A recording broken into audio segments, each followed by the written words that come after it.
Hello, everyone, and welcome back. I know I was out of things to say earlier, but come across some mildly amusing information. Just, making my way through the internet like usual, minding my own business. And apparently, YouTube admitted to unfairly banning people and all that. I think everybody knows about that. They had said they were going to give everybody their accounts back, and I guess they at least half-heartedly actually intended to do so. And they gave Alex Jones his account back, and he has been promptly banned again. Which is funny, because Alex Jones is arguably kind of a madman. It says some wild and sometimes unhinged things. Not arguing that. I just think it's funny that they gave it back. And then boom, gone again. And I'm kind of curious why, but I doubt there's going to be any official reason for it.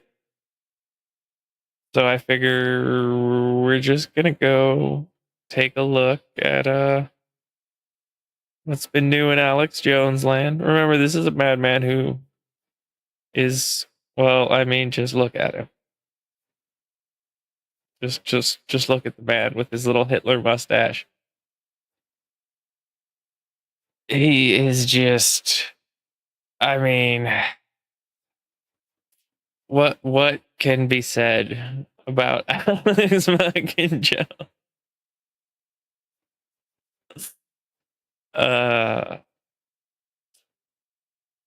That is funny. I'm sorry. He just make me laugh.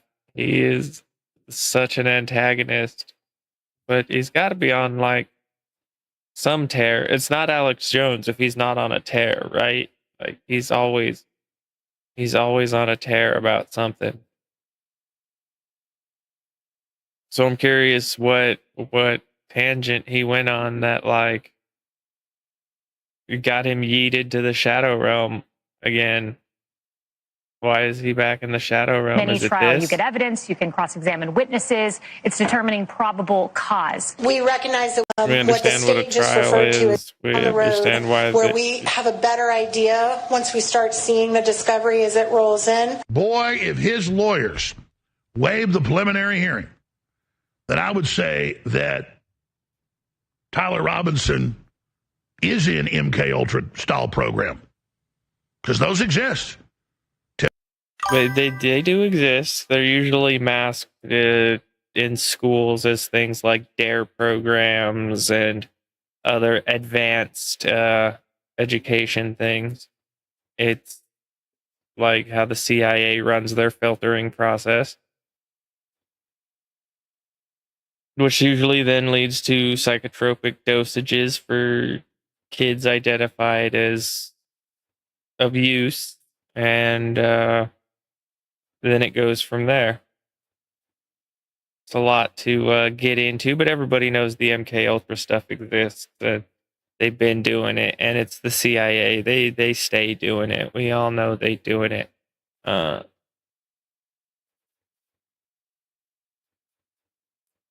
That's just common knowledge. McVeigh was handled by the deputy head of MK Ultra, My Jolly God, West.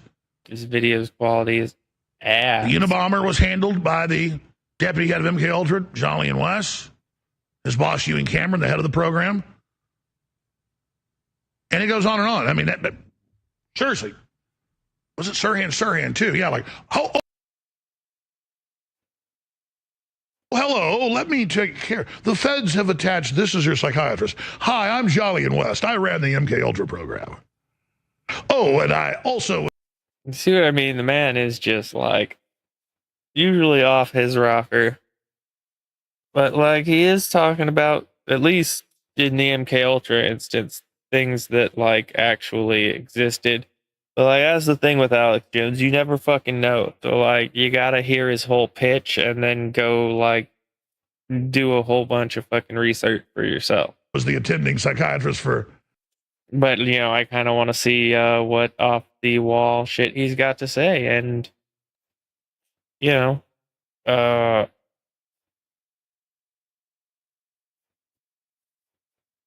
then we'll have to do a whole bunch of research. But it'll be interesting, at least. Jack Rubenstein. Jack Ruby. Yeah, there he is. I mean, so it's real simple. They just electroshock somebody so much that they don't remember 6 months back. And by the way, it is confirmed that I shouldn't be laughing. This is all so sick. See, I always say it's coming up, so we're getting into it. Tyler Robinson was in a CIA advanced program for college students, the CAI. That is a fact. I mean, is the CAI a fact, part of the CIA? I have no idea. Now I'm going to have to go down a rabbit hole. But it's an interesting rabbit hole. And he had a 4.0 grade average. That's who they recruit, boys and girls.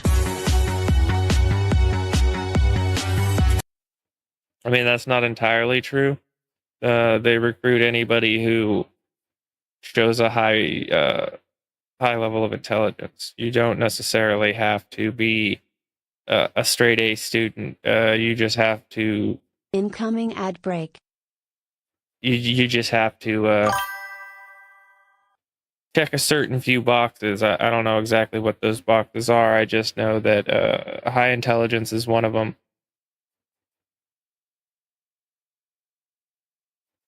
It's not so much high intelligence. It's like expedient intelligence, very fast learning. I don't know how to explain it.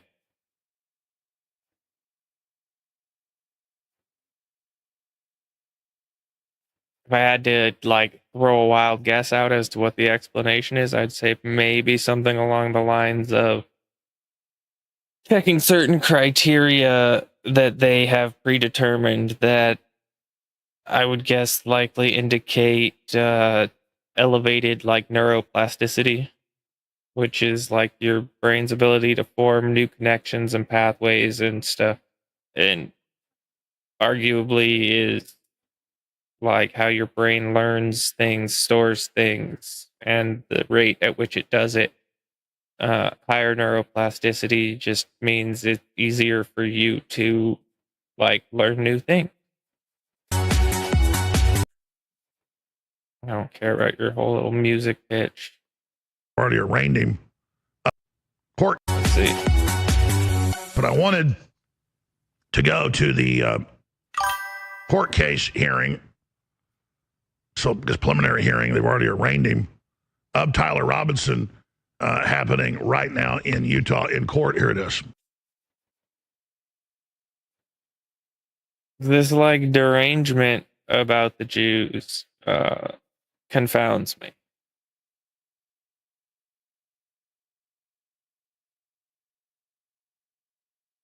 I don't. I mean, don't get me wrong. I understand the arguments that people make. I don't know if they are or are not true. Oh,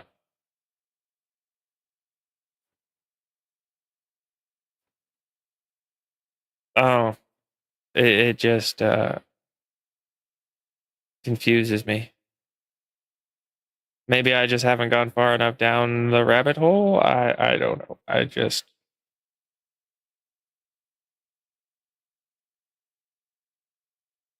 Whatever. I mean, do they have their fingers in all kinds of things? I have no idea.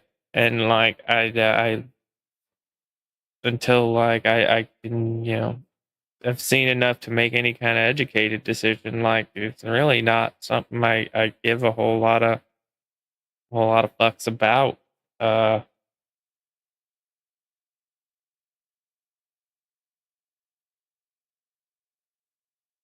anti-Jewish sentiment strikes me as pro-Muslim sentiment, and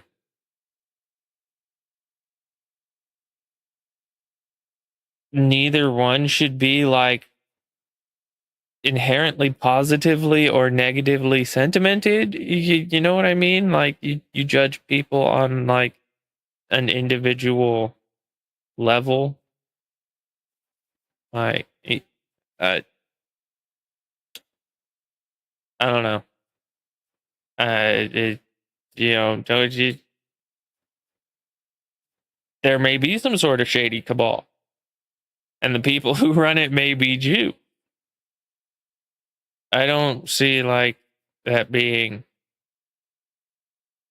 like, let's hate the Jews. Like, no, because like, look at the people in Israel. I mean, I've known many Jewish people. They don't like fucking. They're not part of or at least they weren't part of some secret cabal, and I'm pretty sure they still aren't part of a secret cabal. So, like, in that sense, if there is some like secret cabal, then the accountability should fall on the secret cabal and not like a whole race of people. Like, anybody involved in the cabal should be held accountable for cabalisms. Like, that's a given. I don't know. I find anything that's racially pointed immediately suspicious. Like, if you're bundling an entire like racial group or any like group entirely into a presumed secret cabal, that's kind of wild. It's like, that's a lot of people to be involved in a secret cabal and like not talk about it. So like, if there's a secret cabal, the people in it accountable.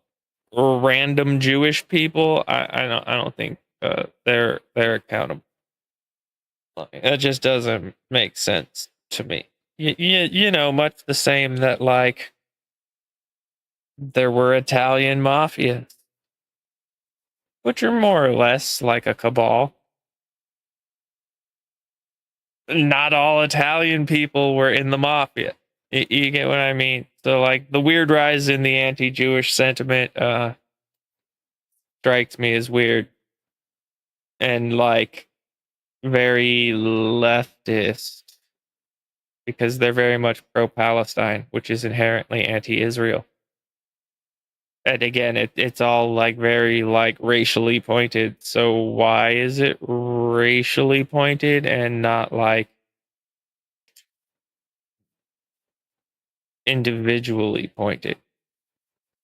Like again, I don't, anything that decides to be like pointed in a broad spectrum, I'm inherently suspicious of. So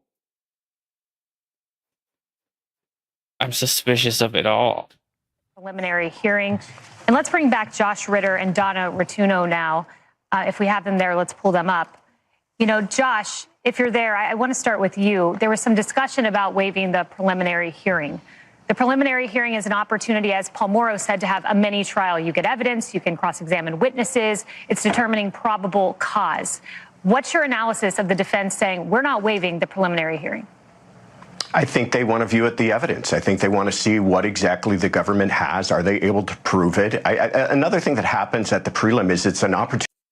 And wait, didn't Alex Jones say they were waiving the preliminary, and then like clearly it says we're seeking the preliminary?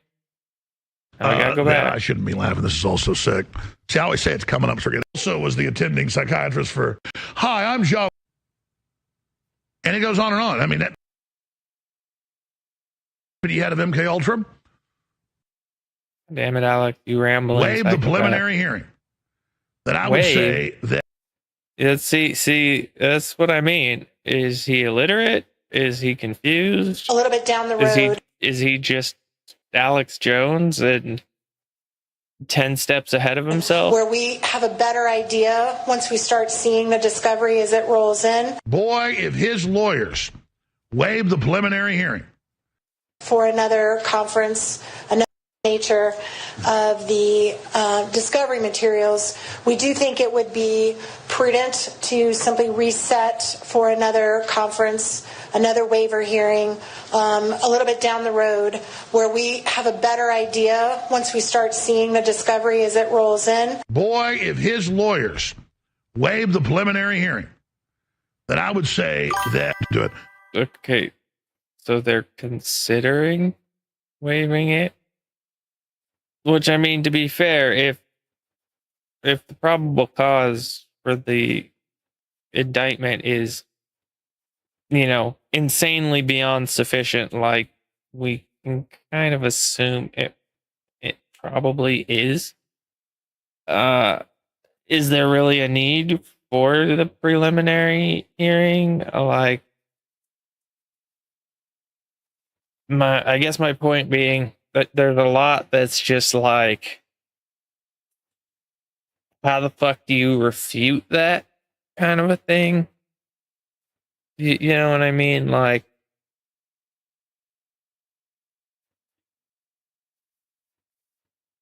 but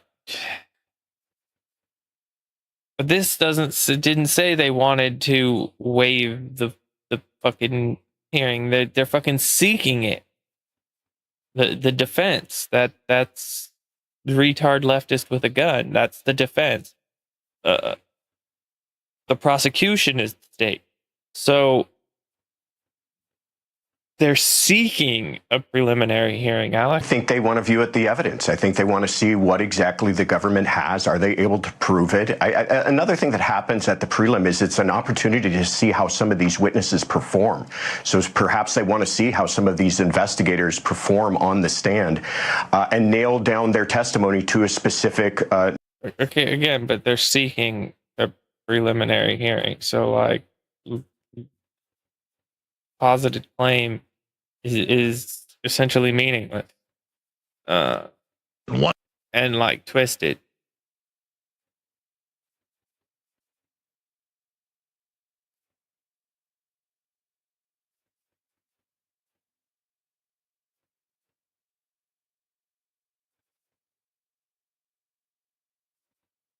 They don't want to waive the preliminary hearing.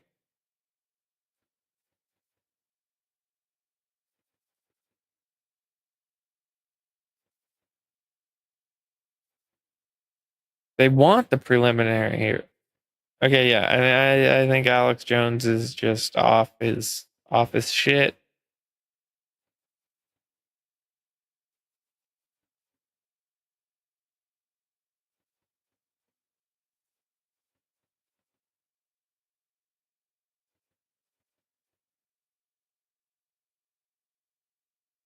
Okay, yeah, Alex. Buddy, were you in MK Ultra? Is your brain like sizzly bacon?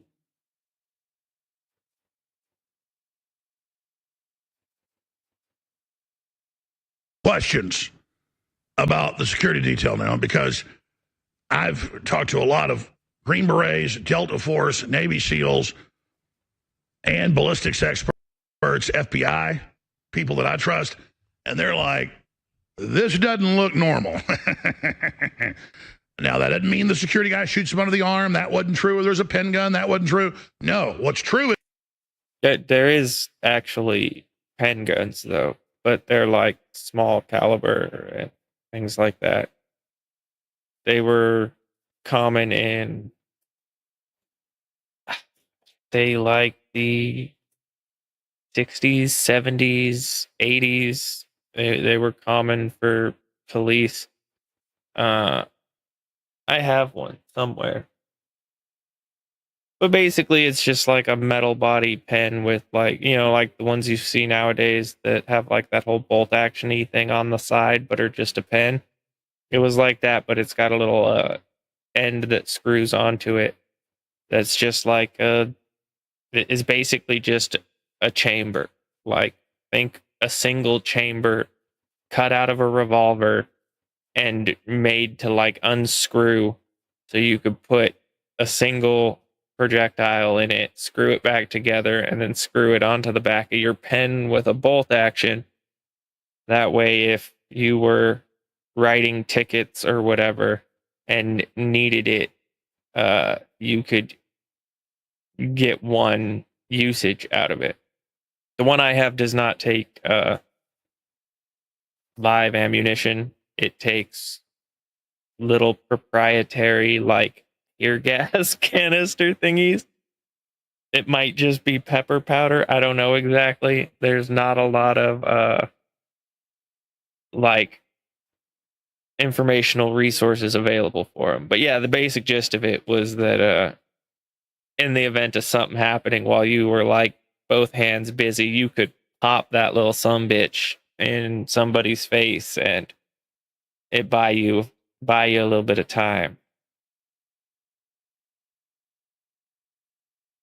But again, that would be like a very small caliber, like a 25 ACP or a 32 ACP, because it's not exactly easy to hold on to a round tube and fire any kind of potent projectile out of the end of said little round tube. The little like squeezy pistol guns, they were a thing way back when. I think it shows one here in a second. But again, they were like weird pinfire calibers and again very low potency. Just the way they run around like a well-trained football. So yeah, the weird like small weapons up close. That one, I mean, it's possible, but I think it's likely a stretch, in my opinion, especially with what I know about World War II rifles and 30-06. Have they shown actual pictures of the ammunition? Is it modern ammunition? Is it hunting ammunition? Is it target ammunition? Is it old surplus ammunition? All of these things are very relevant because World War II 30-06 was loaded to lower chamber pressures, and World War II 30-06 rifles, at least the American-made ones, generally cannot handle modern full-power 30-06 ammunition. In fact, the CMP, the Civilian Marksmanship Program, they sell a lot of surplus U.S. military rifles back to civilians. They have warnings and disclaimers that come with their 30-06 surplus weapons sold that advise you full pressure modern 30-06 loadings can cause receiver detonation, which is a fairly straightforward way of describing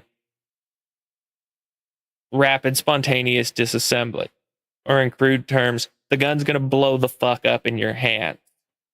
So a lot of shooters who have World War II surplus 30-06s either buy low pressure loadings that are safe for the weapon, or they load their own themselves. I have several World War II 30-06 rifles, and for the most part, they get fed low pressure hand reload, because they're not something I would ever shoot regularly. They're World War II relics. You know what I mean? Like, can they shoot? Absolutely. Do they shoot? Absolutely. Do I shoot them often? No. Because Incoming no. ad break. I have modern firearms to shoot often. Historical like war relics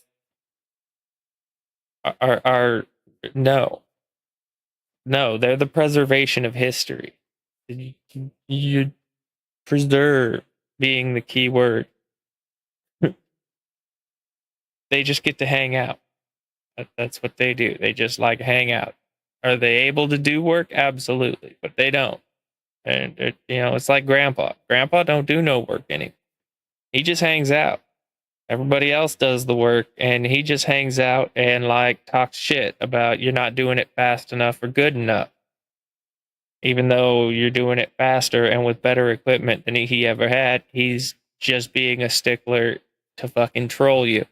Because that's how them old timers work. But let's hear the crazy shit Alex has to say. Because, God, I love me some crazy fucking rabbit hole.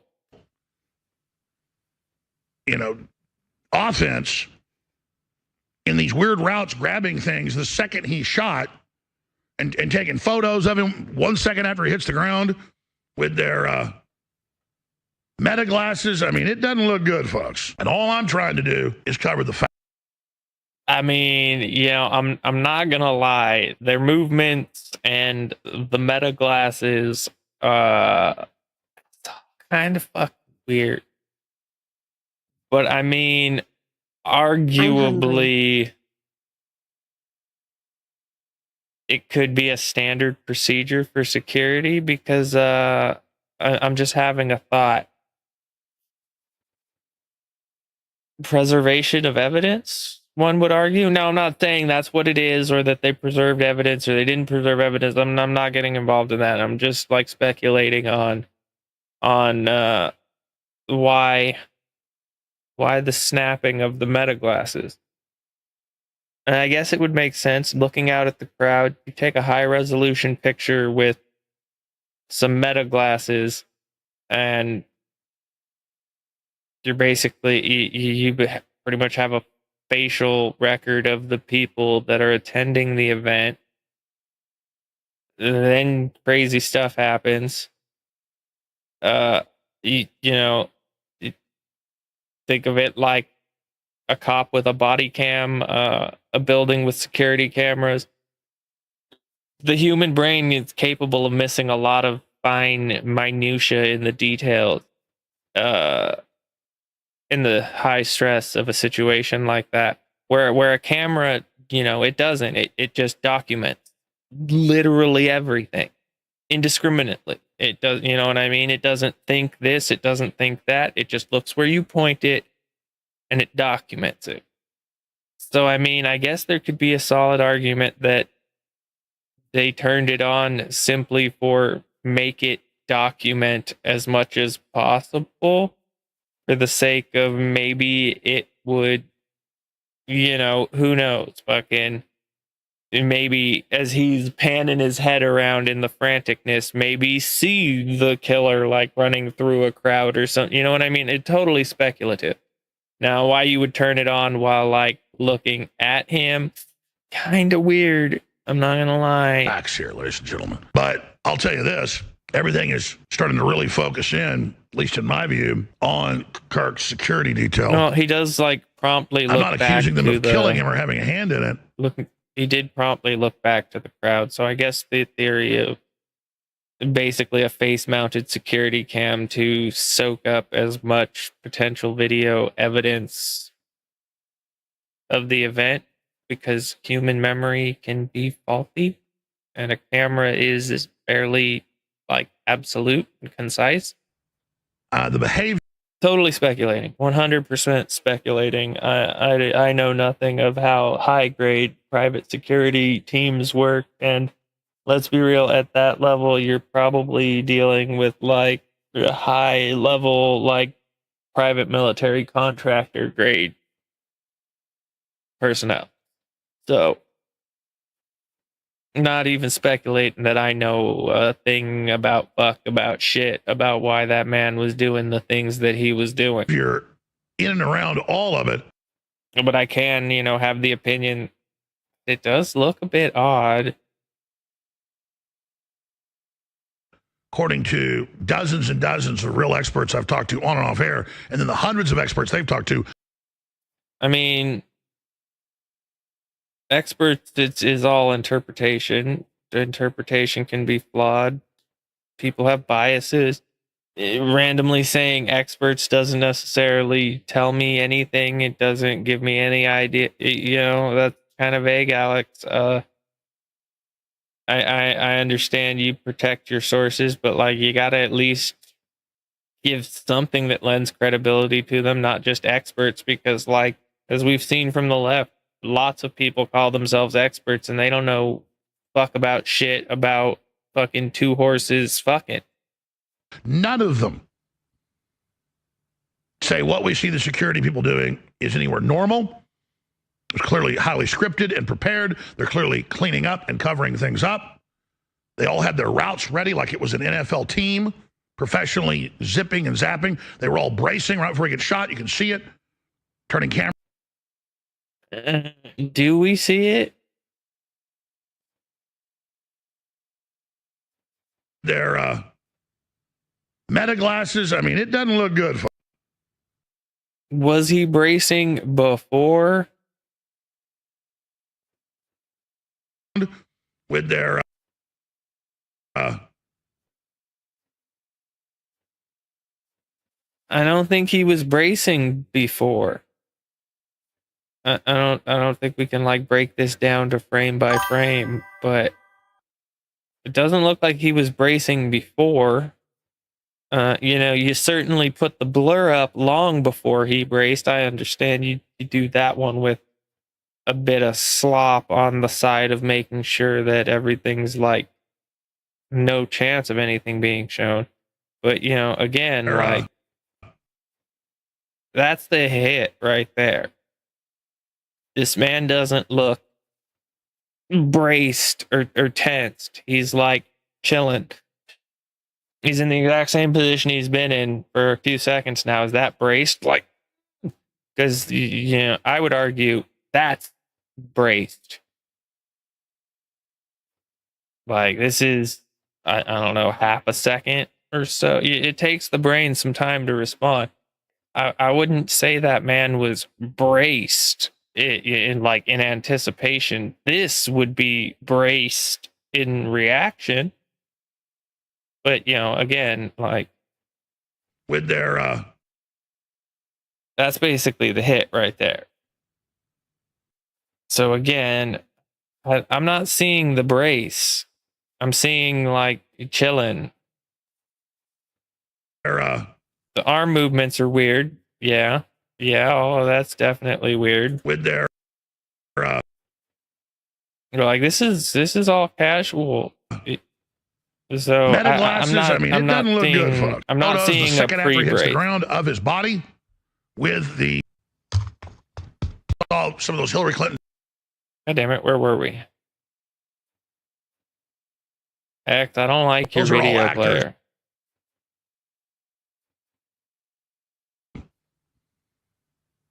Say what we see the security people doing is anywhere normal. They're clearly cleaning up. They all had their routes ready, zipping and zapping, turning. We're taking photos the second after he hits the ground of his body with the meta glasses. You know when something's scripted. That's how I saw some of those Hillary Clinton town halls, and I said, those weren't live.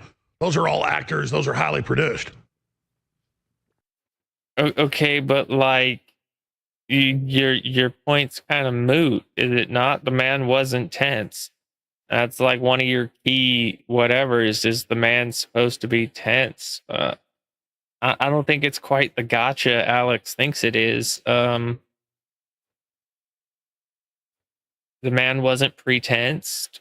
He tensed in reaction. That was, but by that time, like Charlie was already falling out of the chair. So with a gun at 140 meters, if it was a full load 30-aught thick, which I really don't think it was, because I don't think some leftist retard with a gun would go out and like buy ammo. It wasn't even like really his gun. It was Grandpa's gun. So he probably just grabbed a bit of whatever ammo was, laying around. I'd like to see some kind of information about the actual bullet. That'd be helpful to know. Because I have a feeling he's using something to the tune of like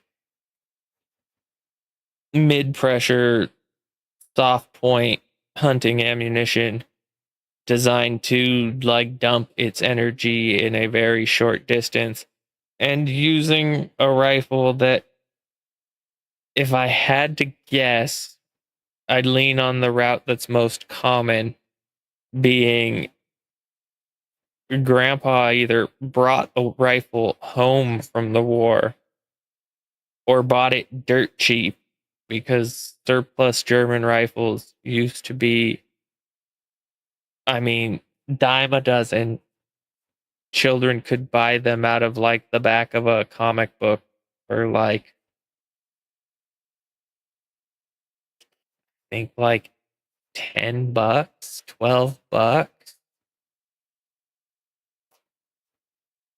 But what was very common to do was to buy one of these because they were extremely cheap compared to a brand new American made hunting rifle. And then you take it to a competent gunsmith who would turn a new barrel for it and convert it to a 30-06. I believe the 30-06 and the Mauser 8mm have basically the same head spacing. Or not head spacing, cartridge base. So the bolt is basically interchangeable. It's just about recutting a new barrel and attaching a new barrel.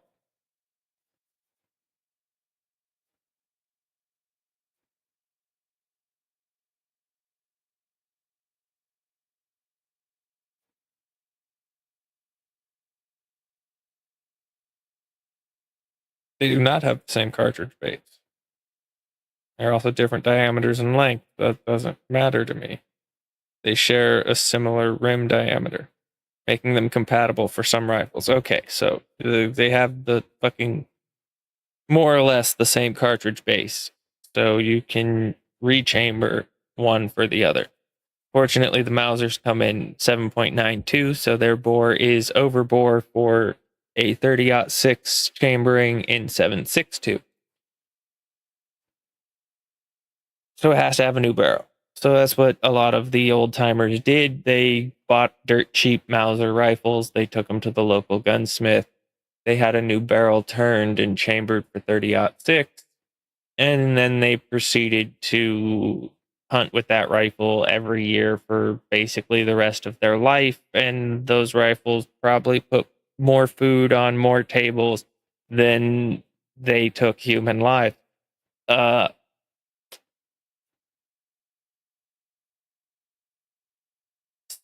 So on that note, within the potential variables, because like this is all wild speculation, as nothing is like confirmed, or none of this information is readily accessible. You know what I mean? They're not just gonna be like, oh yeah, it was using this ammunition, which is a Remington case and a 147 grain insert type of projectile here, loaded with, what I mean? Like they're not gonna dissect the ammunition. So there's a wide range in 30-06, including homemade low pressure hand loads, which I could see grandpa being the kind of person who would do that. So this premise that the round should have punched through his neck, without a doubt, that one doesn't really sit for me. There's too many variables in play with 30-06, between the fact that they make factory medium pressure loads, people make their own homemade low pressure loads. there's all kinds of projectiles optimized for hunting, which are vastly different than what most people performing their little tests on the internet are using. They're generally using like military surplus ball ammunition, which, well, it's nearly 80 years old now, so that powder has gotten extra spicy because that's what gunpowder does. As it gets older, it gets spicier.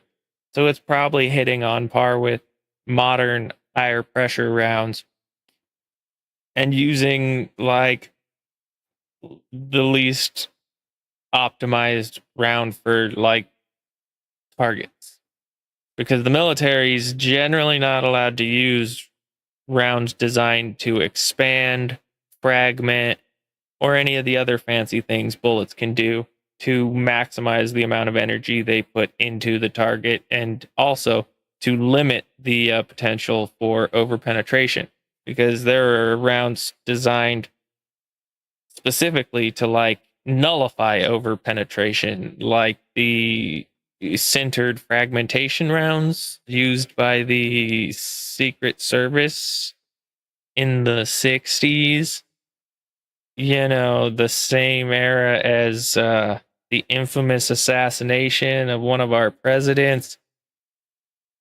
Fragmentation rounds are kind of designed to enter a target, and because a human target is soft and kind of watery, and you know, they're basically designed to hit a soft medium like that and disintegrate into a powder, which is dumping all of their energy into the target, and tend to have a fairly explosive result. I've seen a pretty solid theory that posited the bullet that killed JFK was actually an accidental discharge from inside of the car. One of the Secret Service agents discharged his weapon when the car lurched after the first shot, not the shot that didn't kill him, the one that, you know, did the crazy go through the man and hit the thing and hit the other man and all that jazz. Yeah, after that, you know, when like the Gallagher show happened, there's a fairly solid theory out there that posits the Gallagher show was the result of a misfired frangible, that's the word, not fragmentation, frangible ammunition. Incoming ad break.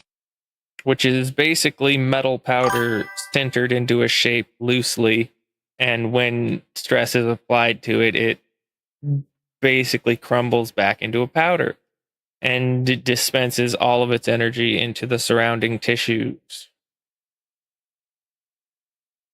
which generally would be the way something like the Secret Service would operate in a crowded area, try to minimalize possibility of collateral through like over penetration.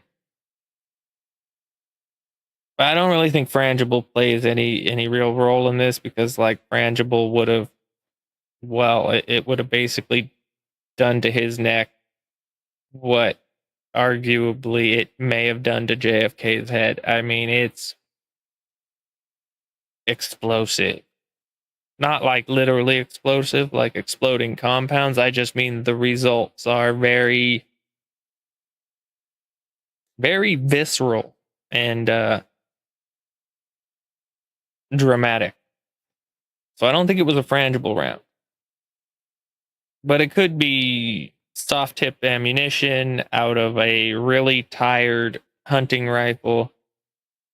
Basically just slop casting rounds in roughly the right direction. The platform's amply accurate enough that even with severe slop within that range, you could do it with 2200 vision and your glasses off. It is not a feat for a rifle of that nature. So, like, are there pictures of the ammunition? You know, we're gonna have to wait for the trial, I assume. But the pictures of the bullets should be evidence because, you know, he scribed shit on them, so they're gonna obviously be included in the evidence. So yeah, speculation about the ammunition is kind of pointless until the case just comes to the table, because then it's evidence and it'll be submitted, and so that'll kind of put that to rest, at least in terms of soft point, FMJ, blah blah blah blah.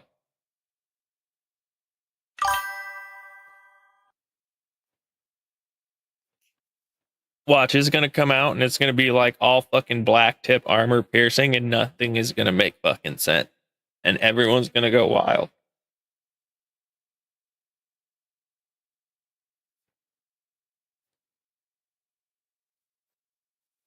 Which, if it does come out that it is black tip armor piercing 30-06,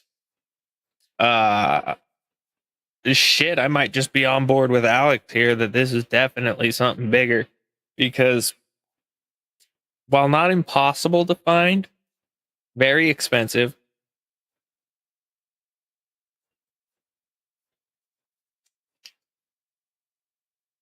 And why would a random leftist retard with a gun have like the foresight to be like, I need to track down fucking rare US military black tip armor piercing ammunition?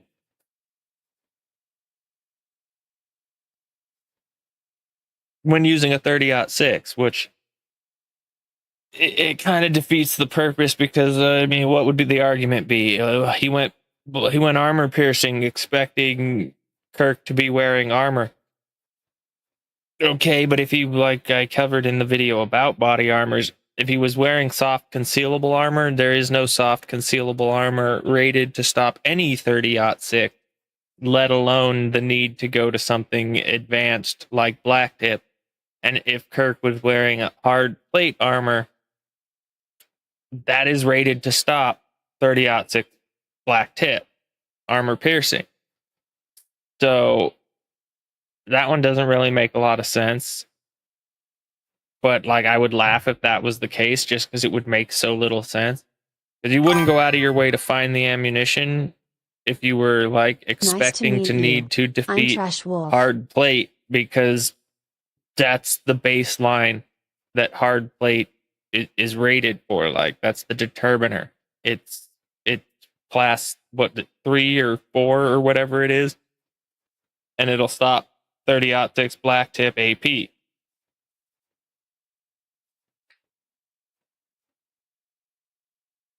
So yeah, that would just be retardation, and would then lead me away from Alex's idea, because if it was like a CIA op and, you know, that level of oversight and control,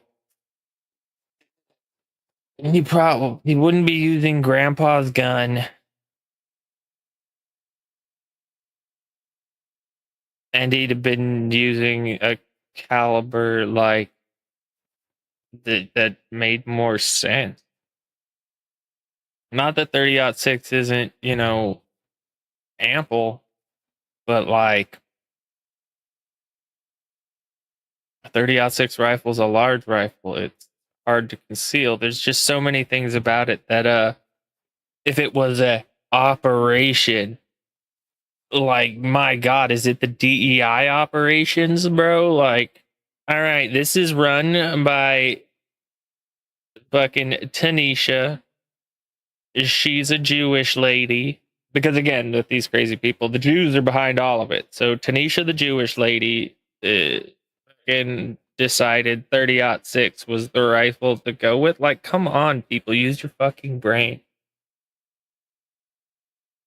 But don't get me wrong, I love me a juicy conspiracy as much as the next person, but like, damn, you know, use your fucking brain. If it was some sort of intelligence agency, I mean, you guys real quick went from fucking palm pistols and pen guns to like, come the fuck on. Pretty sure we just have a retard leftist with a gun, and that's what it's gonna boil down to. But you know, the crazy people are going to keep shrieking, and I guess we got to at least hear what they're saying to know how to pick it down. I could take one look at them. The HD, the dust in the air, everything perfect. The way the dust in the air, Alex. The fuck does that even mean? The CIA. They made sure there was exactly the right parts per million of dust in the air, just to perfect. You gotta have the right amount of dust in the air, everybody. That's an important factor in extra political assassinations that not so many people know about. There's too much dust in the air, no go, call it off. Not enough dust in the air, definitely no go, call it off. Like, bro, come on, are you fucking insane? The dust in the air was just perfect. And like, this snap kind of makes sense with what I was saying before. Like, take a snapshot of the crowd. You now have like a face record of the majority of like the people there. I'm sure at some point the fucking fidelity of the image would degrade to the point that it'd be hard to identify people at like the way far off. And to be fair, he's like looking that direction. So for all we know, we may see a picture come out from what was recorded from these glasses. Like, that's the other thing, people. This is an ongoing legal proceeding that hasn't gone to court yet. The evidence won't be available, or well, all of the evidence likely won't be available until it's actually run its course. Like, it's an ongoing thing. Lined up, and then later it came out it was totally scripted. On one town hall alone, she spent $10 million. Multiple days of production. It was totally fake, totally scripted, all actors. Well, I know when something's highly rehearsed, anybody does, but talking to the security experts, it is bad. And but talking to the security experts, in what that handoff was. Something's highly rehearsed. Like, that's sus. I mean, you can't really say it's not. Anybody does. What did the security experts? It is bad. And again, people said, "Oh, his security." Freaks me out that you can actually see the IR flare on that. Like, this shit does not fucking rub me well. Security is Israeli. The security is not Israeli, though. It's been proven that they're like Christian, I believe. There was a firm he used until years ago that had done some work, like any big firm does, but the firm before that, zero work with Israel. And the group they all blamed as being his current security hasn't done stuff for him for years, and it's a Christian organization with no ties to Israel. So now it's Israel. People had to back off, go, "Ooh, don't sue us. Okay, sorry." See, wasn't Israeli security. So all I'm saying is, folks, we cannot just jump on things, and every new theory is exactly what happened. But as we hone in more and more, check out as the official story falls apart, we're getting a very good idea as time goes on. And in the next few days, I will be having some guests on, and maybe even sooner, going very, very deep down the rabbit hole. But I'm making phone calls, talk to people behind the scenes, find out what they know. But believe me, I'm on this like white on rice.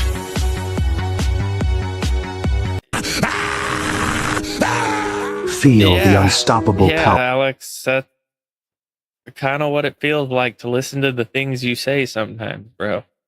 Because, like, there may be some validity in there somewhere, but fuck me running. Does your delivery just, like, abrasive and... like, it almost makes you not want to give a fuck. But, like, the truth is infinitely interesting to me.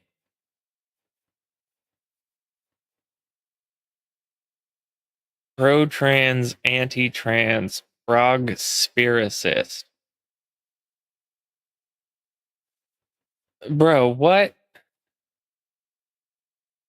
Oh, God, it's the Kirkinator meme bullshit. No, I don't think we're gonna delve that fucking trove. No, sir. We're not going to get ourselves involved in the fucking adventures of George Droid and fucking Adolf Rizzler. Like, nah. Mm-mm. This one's kind of interesting, but I don't know. Right now, every information seems to be really up in the fucking air. I don't think it is. I don't think it's any of these things. I think it's a. What I was seeing, it seemed to be uh, a veteran of some kind, of Marine Corps veteran, I believe it was, which doesn't like dictate a political affiliation one way or the other. I mean, to be fair, it brings me immediately to questions of does this person have PTSD? Have they been trying to get some sort of issue addressed by the VA and been being gaslit that there's nothing wrong with them? Like the people who suffer from Gulf War syndrome or whatever it is that they kind of just refuse to like address. And you know, I'm interested into the deeper context here, like what drove it. And to be fair, it's also the Church of the Latter-day Saints, which, like, I don't know if it's just me, but I vaguely recall not all too long ago seeing, you know, the class action lawsuit commercials about, like, were you molested by the Church of the Latter-day Saints? You may be able to scab on to this fucking class action lawsuit and blah blah blah. So, like, could that be a factor?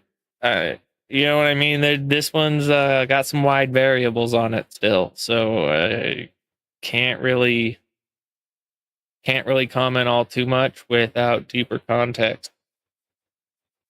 I could speculate wildly, but that's not worth nothing. You know what I mean? Like, I could say it was a moose that was secretly a horse that was secretly a broom. Does that hold any merit or value? Absolutely not.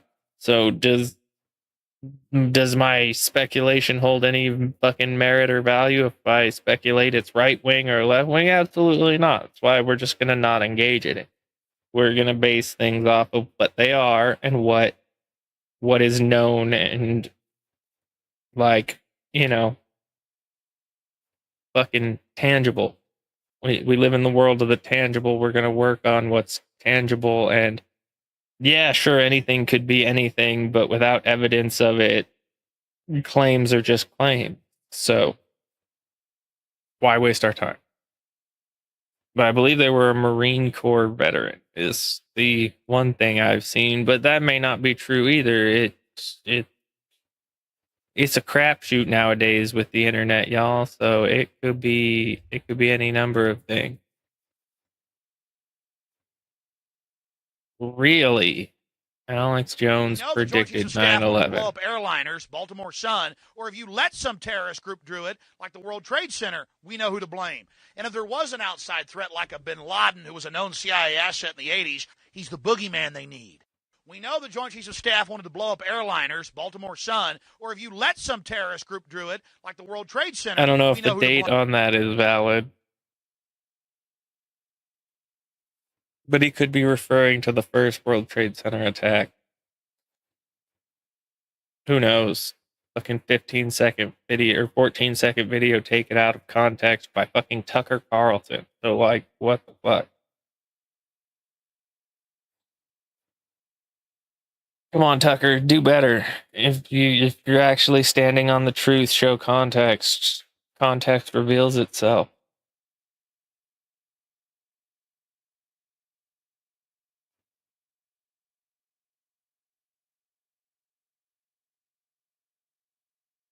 Tucker, I refuse.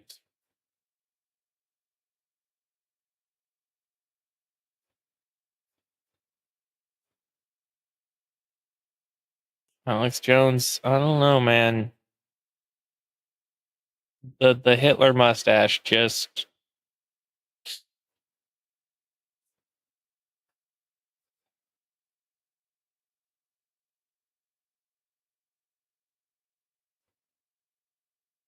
This is why people don't take you seriously. So much of what you do is dramatic and over performative. I wonder how long he's gonna rock Hitler mustache though, y'all. Wild.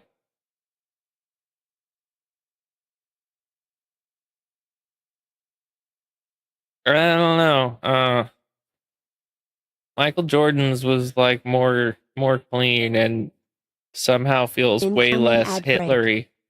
Hitlery. Alex's just feels really Hitlery. Maybe it's because it's wider. And this one is just like little. Yep. I don't know. But something about Alex is just, it doesn't vibe, bro. Sorry, Alex. Doesn't vibe.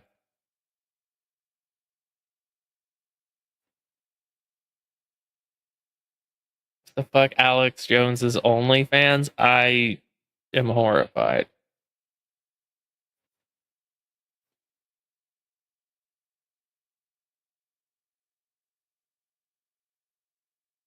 Trump, I'm pretty sure the Amish have like no autism because like their babies pretty much die if there's like anything wrong with. But I don't know. I don't know a lot about the Amish. If you're Amish out there, don't come to drag me in the street. I know nothing about you. I'm totally just like going off of the vague bit I know about the Amish, which is to say I know nothing about the Amish and am operating on hearsay that I've heard people say. Alex Jones claims he's Adolf Hitler's clone. Maybe.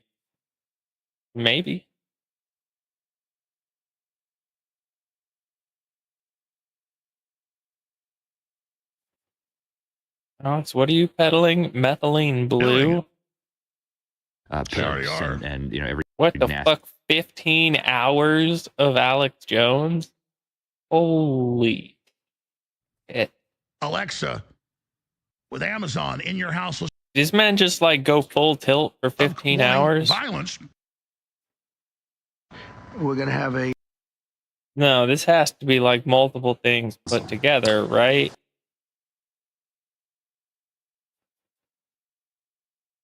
Right? Maybe we should tackle that first. Blue checkered suit. What was it in the beginning? Anybody could start this. My God, this is the same old man. Bankers. Did he keep that old man hostage in a video call for 15 hours, Alex? Now. The deep state is scraping. I don't know. The Alex Jones lore is vast and insane. But the ducks at the park are free. They don't want you to know that. You could just take them home. Alex has 476 ducks.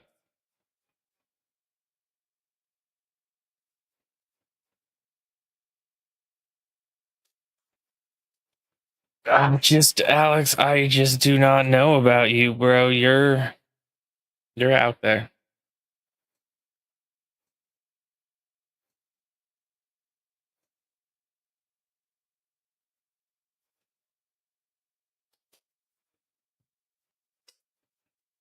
Yeah, that's funny. They made it one day. Good job, YouTube. Bravo, guys. We unbanned people because the Biden administration made us do it. And who made you do it now, then?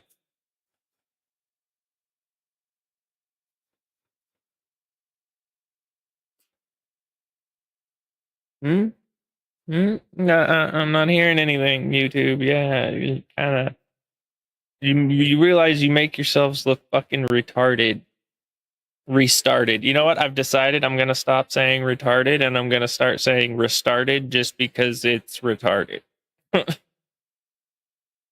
But yeah, YouTube, you make yourself look restarted when you like come out and throw the previous administration under the bus to save yourself, and then like immediately recommit the exact same thing you just managed to absolve yourself of by throwing of under the bus. Restarted, bro. Y'all are restarted.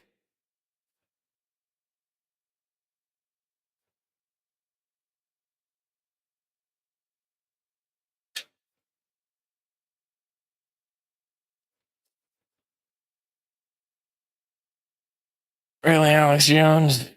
Did Trump say that, or is Trump going to be like, I don't think they could do it? It could be it. that Russia's a paper tiger.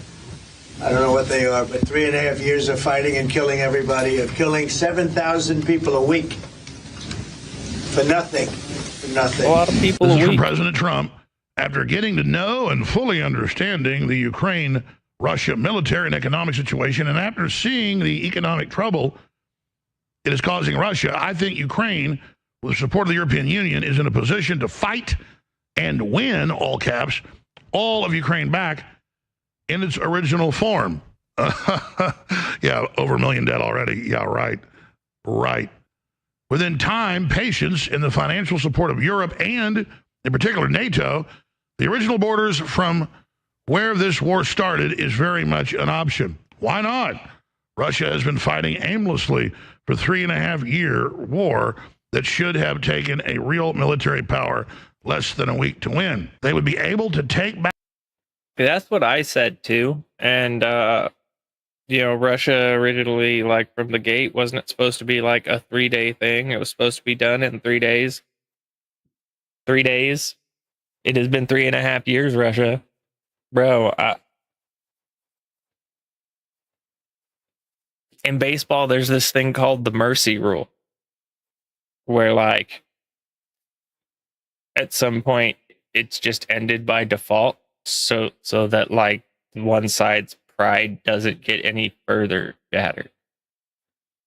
Because like I don't know, I don't exactly talk to lots of people from Russia, but I don't exactly understand how a person could hold pride in their nation when Russia, ostensibly a superpower, some would argue yes, some would argue no, but we're gonna be polite. We're gonna give them the benefit of the doubt. I'm just gonna say a superpower. A superpower has now spent 3.5 years trying to take over what is basically Arizona.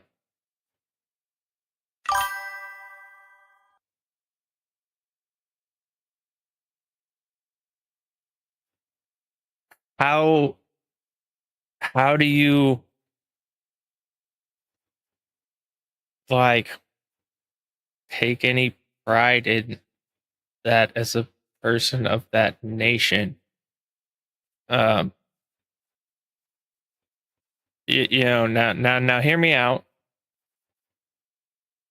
because people will come at me all sideways and be like, oh well, America spent 20 years in Afghanistan fighting the Taliban to overthrow the Taliban so that they could replace them with the Taliban. To which I agree. Fucking stupid. That's not the point. There's a key difference in these two situations that I think most people miss, and they're kind of like the dramatic determining component. Russia wants to take the land. They want to conquer the land and claim it for themselves, and then it be Russia. America did not want to conquer Afghanistan and make it New America or something.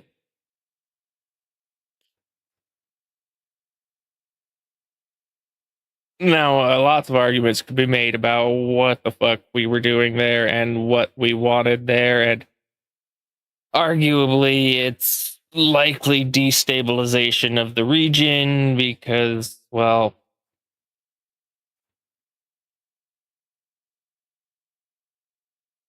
the government's pretty solidly shady. I'm not sure how to break this to y'all, but it kind of been like that for a long time.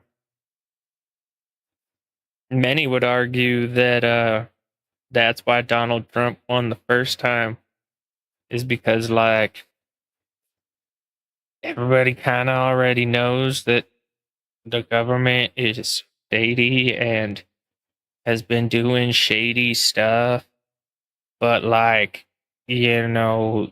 who's gonna police the government? Like, they do their own, you know what I mean? They're like, we'll do an internal investigation. Oh, well, would you look at that? We have determined that we are not guilty of anything. Good day, peasants. So, like, argument could be made that that's kind of how we got to this Donald Trump point, because, like, a lot like Reagan, he kind of just, like, came out of the blue and was like, shit, I'm probably popular enough to win this shit. And he threw his fucking hat in the ring.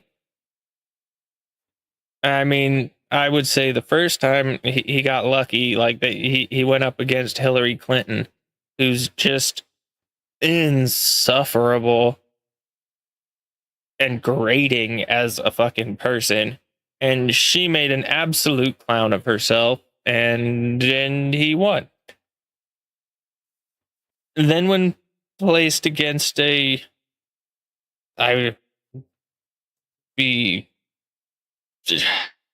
be friendly again, a real politician. Again, we're working with a lot of benefit of the doubt here, because we're not going to get into every wild conspiracy. It's the past. The past is the past, and we're here now. So we're going to just call it like what we had to treat it as. He got put against a real politician, not the wife of arguably one of the shadiest presidents of all time. And the real politician won, debatably, because, like, I think there were a lot of illegal people voting, a lot of weird things that went on, but that's not the point, and it really doesn't matter because those 4 years are behind us. So whether it was legitimate or not, we endured the 4 years of it. Those 4 years are fucking legitimate. So it is what it is. Then after 4 years of a real politician,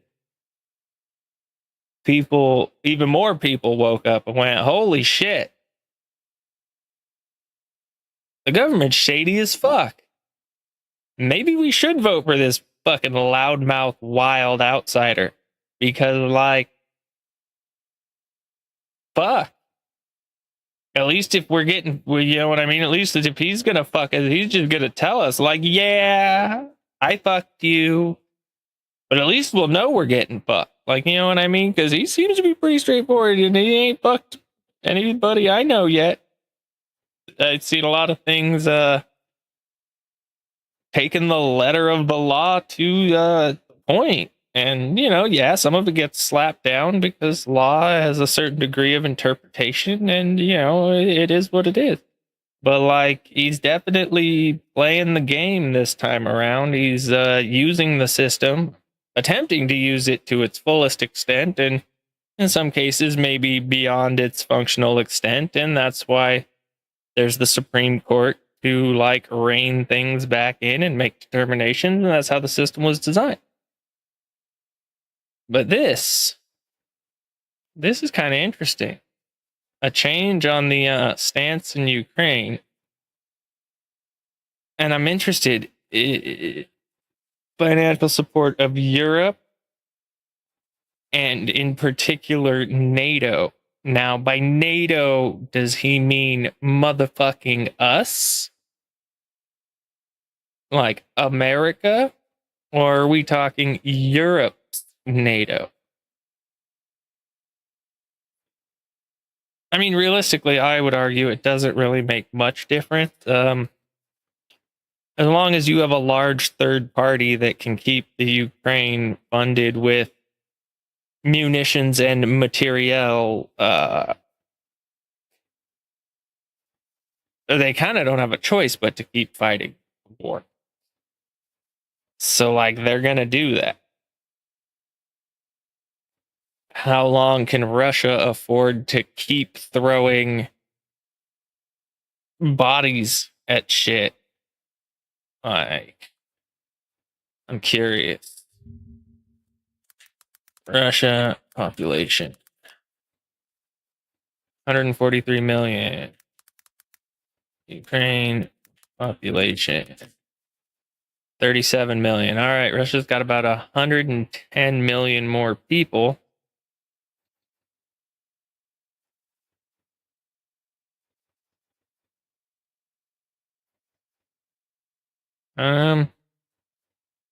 Yeah, all right. So arguably Russia could probably play this attrition game quite a bit longer than Ukraine.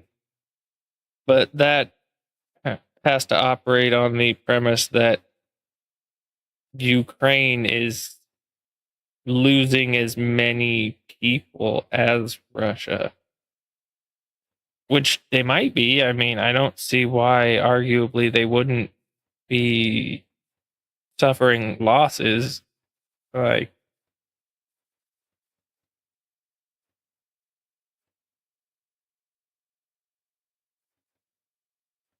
oh, that's like way back in the 90s. That's not even relevant. And yeah, they've been getting griefed by Russia since like the 90s. Okay. That's 2020. That's too far back. 2021.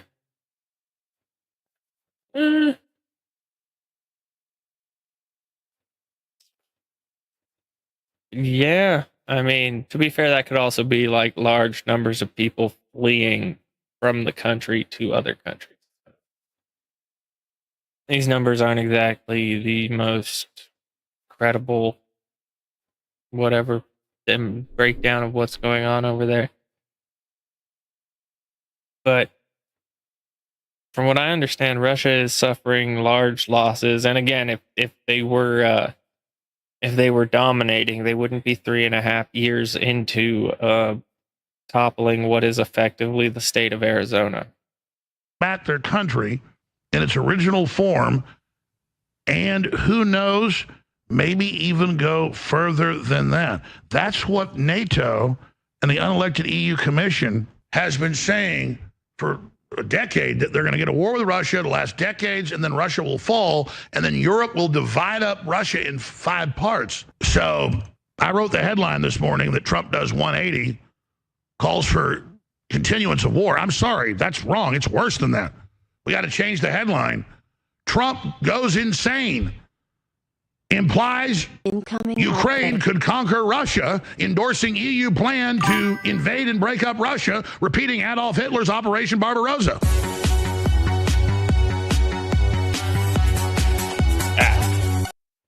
Is it?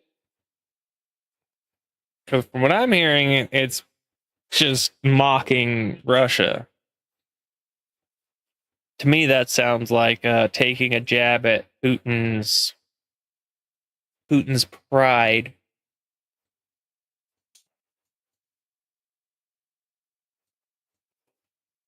I think the implication therein is that Ukraine is stacking bodies and destroying value at a much greater rate than Russia.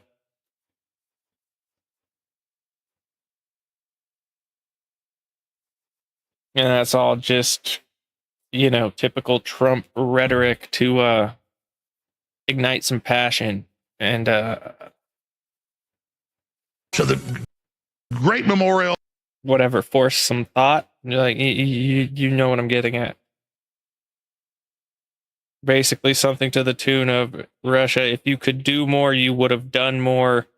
And the fact that you can't do more is now just making you look bad. Maybe you should just stop altogether. Totally speculating. I don't know what goes through the mind of world powers. Just pondering. Huge revival, buoying America's spirit, exactly what Charlie would want, giving him the exact send-off he wanted.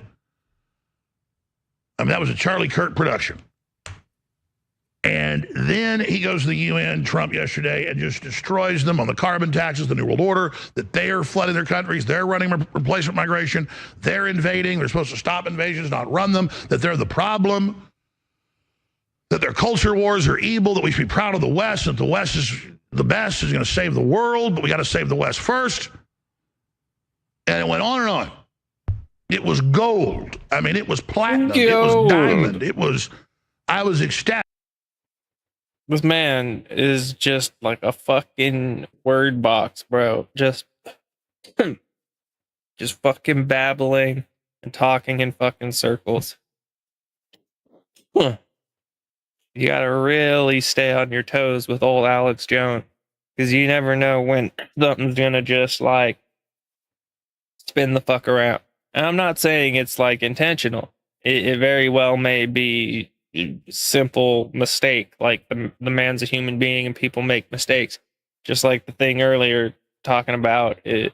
If his defense is waiving the preliminary, then I would say this. And like the whole fucking rest of the video is about like the defense is requesting the preliminary hearing. And I think at most the lady said like they want to like at least start going through it and see what all is coming to the table. And I assume the implication in what she said was something to the effect of, yeah, if the evidence that comes to the table in the preliminary is wildly Nice to just meet you. I'm Trash Wolf. overabundant, like absolute overkill, just all the evidence you could ever fucking need, no doubt. You know what I mean? That's what I interpreted what she said as, is they basically want to feel it out and at least start the preliminary stuff and see what evidence is brought to the table. And if the evidence is like insurmountable, huge, credible evidence, then they may waive the preliminary and just go straight to the trial, because there's only so much argument you could be made. If the evidence is just absolutely infallible and damning, then yeah, there's not really a purpose for the preliminary. So like, I took what she said as they're going to play it by ear. And the news Chiron said they request the preliminary, and then there's Alex Jones babbling about fucking, oh, if they waive the preliminary, then blah blah blah, MK Ultra. Like, bro, I didn't hear anybody say anything about waiving a preliminary. I heard the most minor mention of waiver, and that was in the guise of like down the road based on what comes like to the table in the preliminary. So you gotta stay on your toes with Alex. And the last hour of the show, the crew walks in and gives me videos of Trump and posts on Truth Social, and I felt like I'd been hit in the stomach and in the nose at the same time. And I know why Trump does it. It's art of the deal stuff, but you can't do it at this level of war. And the Russians aren't listening. They had their red line, no NATO expansion. They're going to keep those areas in the east that were always part of Russia until recently. They're going to keep Crimea in the south. And I want it to stop, and I want it to end. It's out of control. Europe's gearing up for total war. But see, that's the thing, though. I don't think they are gearing up for total war, or they're just going to be dumping material into the Ukraine, from what I understood. If they're gearing up for war, then, like, they're retarded. And I don't know what the fuck to tell you. Like, that's retarded. Because if they get involved, then that justifies Russia in escalations, and then we get nuclear war, and that kind of just is what it is. That's an unknowable variable. Like, countries talk about, oh yeah, they maintain, they dismantle, blah blah blah. Like, who the fuck knows? We don't know. None of that's known. That's entirely an unknown. Do Russia's ICBMs still work? Who knows? Do America's? Who knows? You know what I mean? It's all just unknown. Now, I mean, I'm sure someone at like Trump's level knows quite a bit more than I do, and I would argue that America has preserved their ICBMs in a functional state. And if not, they have, onion level fucking thought processes. So, like, they have other ways to deliver said things and blah, blah, blah, the whole spiel. We all know the game. So the question becomes, is Europe really that stupid that they're gonna get involved? Or do they just keep feeding money and material into the grinder and hope that Russia burns itself out? But if they get themselves involved, I think that one's retarded. Luckily, I live in the least strategically valuable place in the entire world. So, in terms of the odds of surviving a nuclear war, mine tends to be pretty high. So if it comes to that, I'm sorry to the rest of y'all, but living in cities is bad. Living near stuff is bad. Live in the middle of bumfuck nowhere, because you know what's not in the middle of bumfuck nowhere? Fucking valuable shit. Description, you name it, including women. It's already started. And they're going to do other false flags trying to suck us in. So we need to end this thing. And because Trump can't really fully stop NATO, even though he's cut some funding, Russia has taken a bunch of cities and a bunch of towns. They could take the whole country if they wanted to right now, and then really see if Europe wants to call that bluff, which I don't think is a bluff. So Trump comes out and says, well, I can read you the statements. You saw it. And we'll get to it, and we'll read it, and we'll play it. But it went from bad to worse. He was basically giving Zelensky a hand job on national television, glazing him.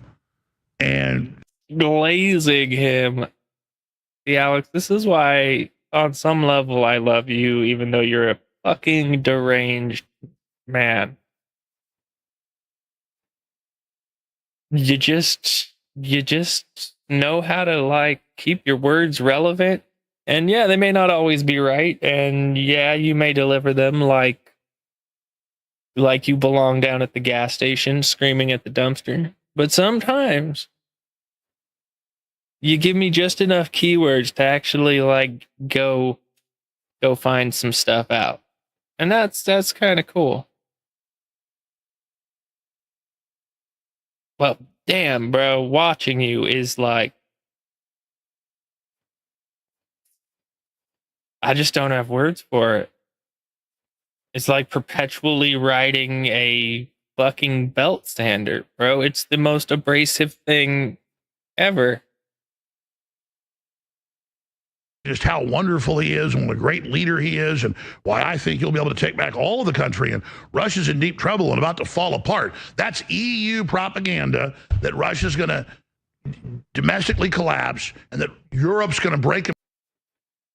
Bro, Russia domestically collapsed once already within the last 40 years. Like, is it such a stretch? They're kind of running on fumes. They're struggling to supply themselves militarily. They're relying on other countries, North Korea, Iran, things like that. Iran's getting its cheeks clapped by Israel, which is another one I really just don't give a fuck about. I don't think we should be involved in at all, other than, like, around likes to talk shit, and sometimes they have to get put in their place like they did in 1988. Other than that, I don't think we should have any involvement in the Middle East either. Let these people sort their own fucking problems out. But somehow America became the world police because NATO's a bunch of spineless fecks. And so here we are, trying to like make fucking sense of it or something. I don't fucking know. In 5 pieces. That's the plan. And if you actually study the war, Russia has won. They got 700,000 troops in the field, including 100,000 North Koreans. They're gearing up. They're outproducing weapons against the West 3-1. Are they? I don't believe that they are. From what I've seen, their tank storages are massively depleted. They're buying drones from Iran. They bought a bunch of North Korean artillery munitions that were loaded inconsistently, to be fair. Are they? Why are they 3.5 years in then if they're stomping it, Alex? You know, you want to talk about glazing. Are you not doing a little bit of glazing yourself, bro? Think about it.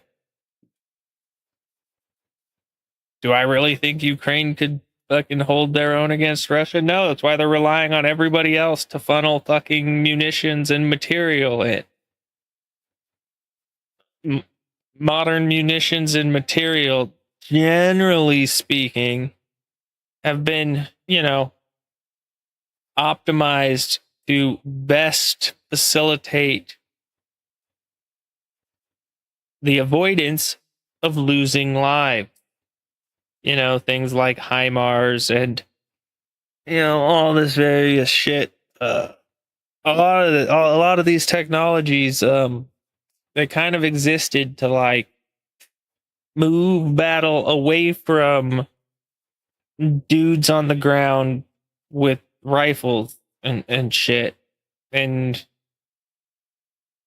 with the level of precision they offer nowadays, you can basically way better attack supply chain and all of that without having to like get into the nitty gritty of the up and close. So like, is Russia producing things that are actually usable? Because they don't even have air superiority over a country the size of a state that's basically operating outdated Russian equipment. And they don't have air superiority because they got their cheeks clapped by things on the ground. So, like, are they doing that great, Alex? Are they? We're 3.5 years in. I don't think either side is doing great, but like, when you weigh it, Russia should have been able to plow through the Ukraine. It's been 3.5 years. Clearly, they're not doing great. Supposedly losses of 7,000 people a week or whatever. I don't fucking. The point being, Western military equipment tends to be optimized towards operator survivability and the like best minimalization of casualty. Is Russian equipment the same? I don't feel like it is. See, because it's been 3.5 years. And it should have basically, like Trump said, taken a week, maybe a month. How long did it take Hitler to take the Ukraine? Just out of curiosity.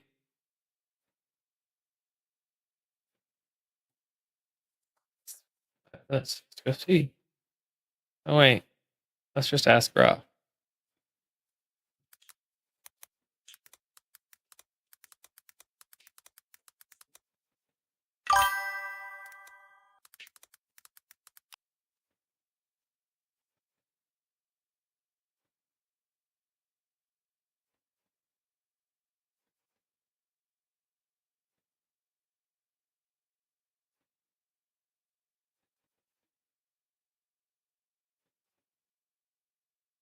Bam, Grok. You're going deep. All right. We got to give Grok a minute, everybody. It's going deep.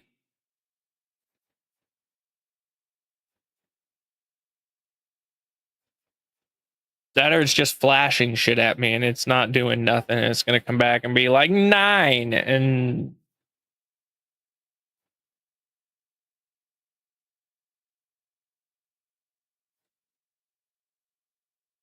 Oh my god, Grok.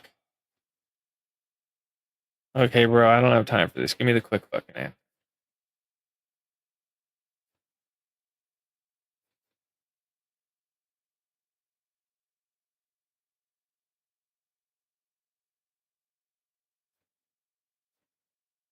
Okay, it took several months. It took Hitler several months.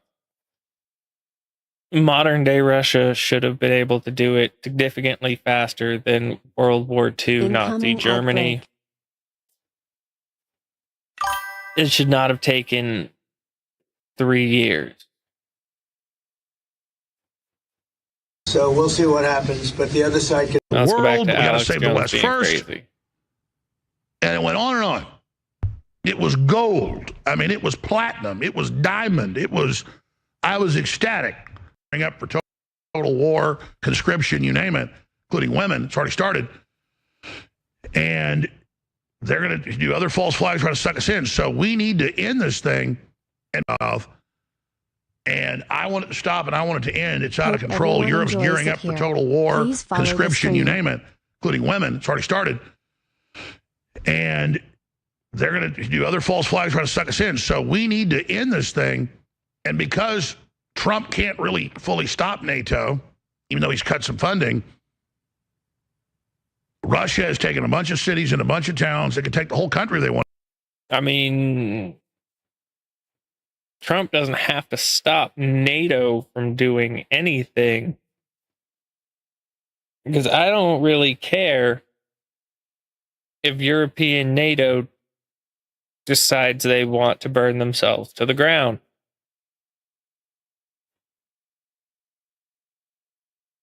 The fuck does that have to do with America? My opinion, let European NATO do whatever the fuck they want. And if they kick off some shit with Russia, we let them take their accountability.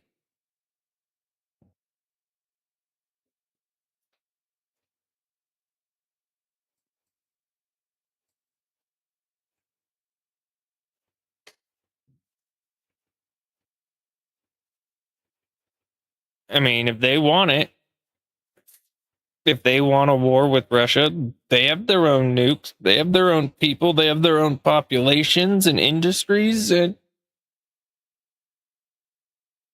have at it.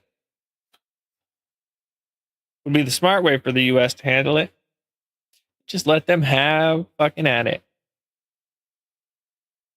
And then when they're all tuckered and tired it out, we come in, clean up, take what we want. Which, to be real, there's not really anything of value there. So yeah, let them. You know, if that's what European NATO wants, let European NATO have it. I don't know what that has to do with us. Like, why are we responsible for their decisions? To do right now, and then really see if Europe wants to call that bluff, which I don't think is a bluff. So Trump comes out and says, well, I can read you the statements. You saw it. and we'll get to it and we'll read it and we'll play it. But it went from bad to worse.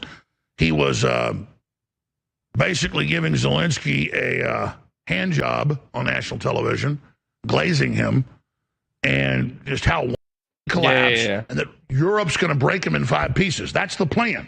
And if you actually study the war, Russia has won. They got 700,000 troops in the field, including 100,000 North Koreans.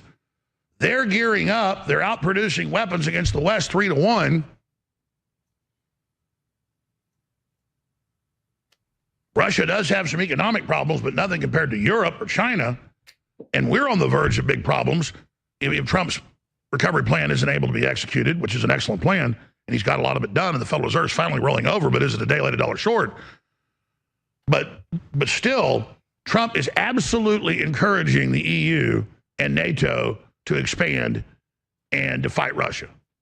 Now, maybe he thinks, well, in fact, I know how Trump's brain works. He's like saying, we're not going to do it, but you go ahead and we'll sell you the weapons. Now, you go ahead and go have your war. And he's saying to the Russians, you go ahead and have your war now, thinking maybe there's some reverse psychology that now that he pushes it onto Europe, that'll get their populations that are already 80+% against it. That'll be 99% against it. If you like living, you don't like bare minimum going bankrupt from the cost of the war and the police state that comes with it. I mean, Europe's business plan, the unelected EU Commission, is war. Europe loves that shit, bro. They've done it twice now. They want to cook off World War III. Let them cook off World War III. What's that got to do with that? Do what we've done every time. We'll make weapons for them. We'll sell them everything they need. Y'all do your thing. Leave us the fuck out of it. 20 to 30 year war. It's totally insane. So I know what Trump does when everything's in a stalemate. Because that's when America does the best. When the rest of the world goes to war, America, boom. Because we'll make everything. Like shit, we are the cabal. What am I talking about? We make the bullets, we make the bombs, we make the fucking bandages, we make it all. Huh.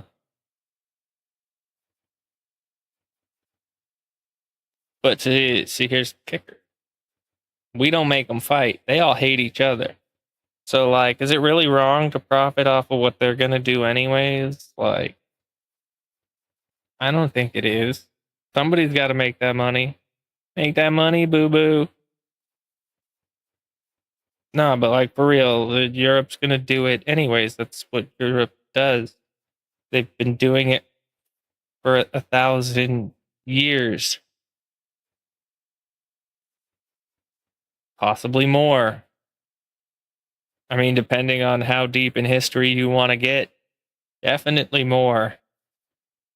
It's kind of just what Europe's always fucking done. Europe and Asia because Russia's on the Asian continent. It's just what they've always done. Like, pick a time in history and you're not far off from one of them fucking warring with the other over something. Like,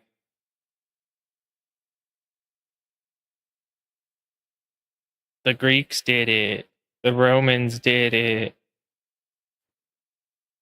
Arguably, the Mongols did it. Although I don't know if they ever made it actually to the European continent or not. But, like, that would have affected Russia.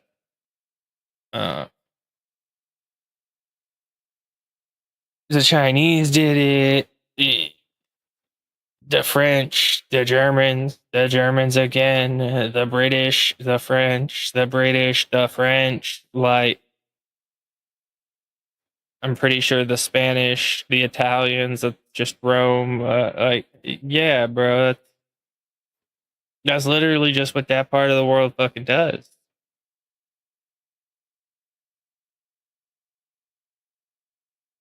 I don't know if there's ever been like a solid century of peace in that region. Like,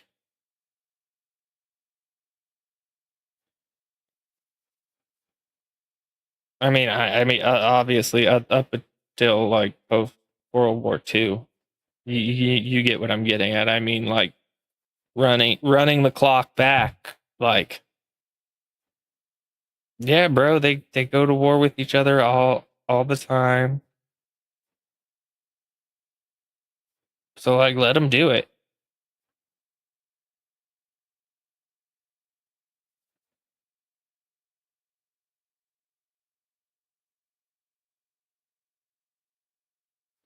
I don't think that's really like an America problem. Like, they're gonna do it no matter what. They've been doing it thousands of years. We just need to go back to minding our fucking business and selling bullets, bombs, bandages, and antibiotics. Because again, it's history repeats itself. They're just gonna keep doing it. America doesn't have that problem because the people we took the land from do not have the ability to do anything about it. And have been afforded quite a few placation. Which, to be fair, is a lot more benevolent than most other cultures have ever done to the people they invaded, conquered, took land from by force. Call it whatever you want. Colonized, I don't care.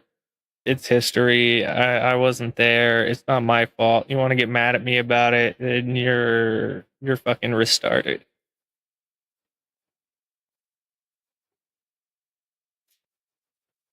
He's not getting what he wants. He shakes it up.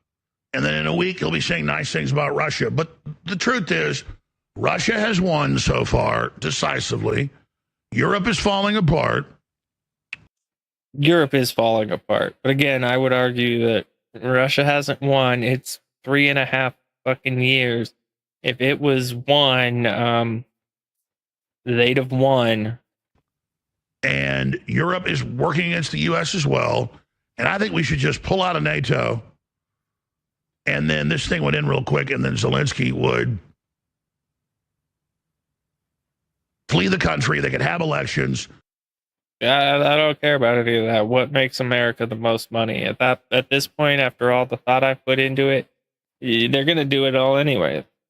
Like, whether we make money on it or not, they're going to do it. So, like, yeah, we need to pull out of NATO, open up a bunch of munitions facilities, and just flood the market. Let them do what they're gonna do. Like, Russia could have its little demilitarized zone. And then that's the end of it. And then NATO stops expanding, and we can stop this march towards total war with Russia that's been the globalist plan for decades and decades. But that's not where we are right now. Zelensky's a dictator. NATO started the war. It's all on record. Russia is incrementally taking the whole country. Is it all on record, Alex? See, I think this is why you got banned from YouTube, bro. It's one thing to like make wild claims and then, you know, provide evidence that supports it. Or, you know, like anything that supports it. It's kind of entirely another to just like say wild shit and then like to switch to camera 4. Like, bro, I'm sorry, you can't just do like a camera swap and like gloss past the fact that you have not fucking addressed anything you're claiming, and you're just like claiming shit. Like, point me a direction, you know, show me a JPEG, like, dog, something. Doesn't want the whole. Like, you could fucking fraudulate this fucking with more credibility. Like, I'm sorry, but you fucking could. We live in the digital age. You could whip together all sorts of things that would look vaguely convincing that you could fucking provide that would satiate the average person. But instead, you just make wild claims and don't show nobody nothing. And then you wonder why people think you're a fucking batshit restarted crazy person.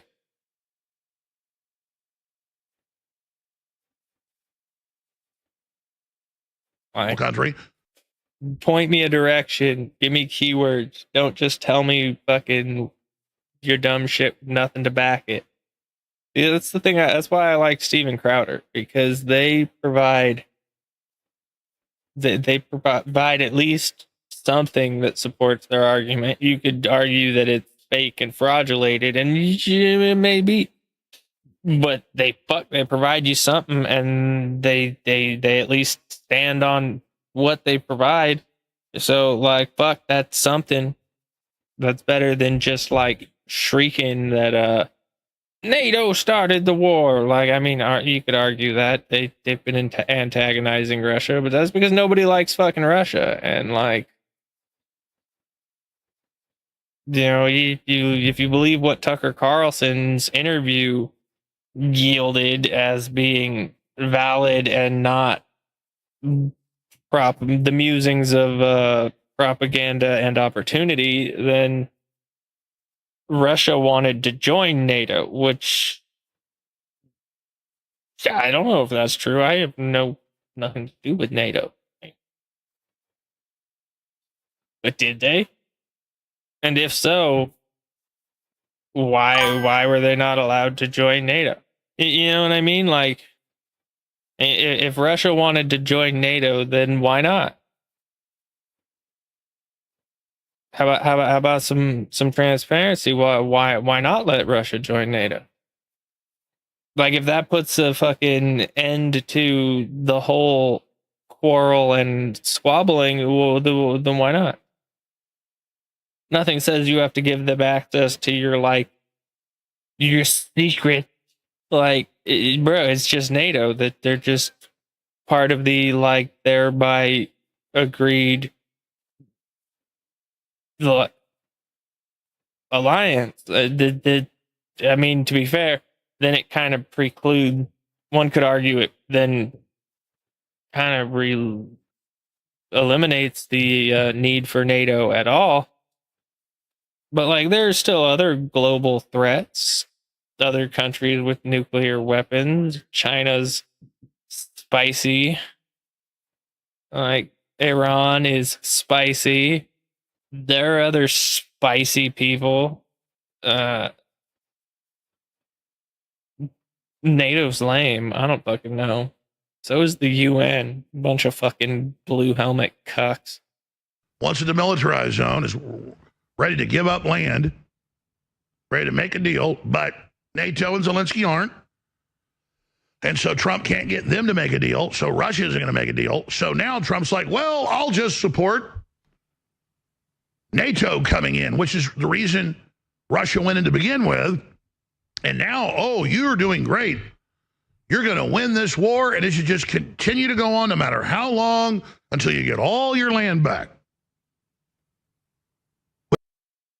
I mean, if it makes America money, that's what they want to do anyways. I don't see the issue with making money off something that people are going to do anyways.